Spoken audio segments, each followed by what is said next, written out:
थंडी चांगलीच वाढल्यामुळे नॉनव्हेज पदार्थांची मागणी वाढत चालली आहे. त्यातच ख्रिसमस आणि 31 मुळे चिकन, मटण, फिशची मागणी वाढणार आहे. मात्र खवय्यांना त्याबाबत थोडीशी धक्कादायक बातमी.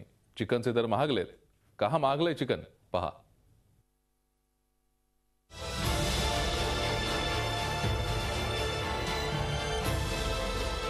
ख्रिसमस किंवा 31 डिसेंबरला तुम्ही मोठ्या चिकन पार्टीचा प्लॅन केला असेल तर तुमचा खिसा हलका होणार. भाजीपाल्या आणि डाळींनंतर बॉयलर चिकनच्या किमती वाढल्यात. चिकनच्या किमतींमध्ये 20 रुपयांपासून 40 रुपयांपर्यंत वाढ झाली आहे.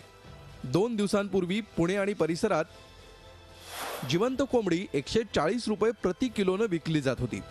आता ती 160 रुपये प्रति किलो झाली आहे. ड्रेस्ड चिकन 150 रुपये प्रति किलो होतं ते 170 रुपयांवर गेलंय आणि अनड्रेस्ड चिकन 170 वरून 190 वर गेलंय. एवढं रेट वाढलंय की काय कस्टमर नाराज व्हायला लागलेत. एवढं कसं काय वाढलं? 2 दिवसापूर्वी सर 120 रुपये किलो होतं चिकन जिवंत आणि कापलेलं 150 रुपये किलो होतं. आता 170 रुपये कापलेलं आणि जिवंत 140 झालंय.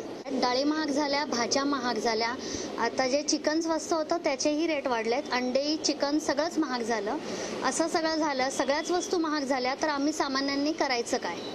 मागणी आणि पुरवठ्यामध्ये असलेली तफावत हे याचं मूळ कारण आहे. त्यातच कोंबड्यांना पुरवलं जाणारं खाद्यही महाग झालंय. त्याचाही किमतीवर परिणाम झालाय. कैलासपुरी, झी मीडिया, पिंपरी चिंचवड. झी 24 तास रहा एक पाऊल पुढे.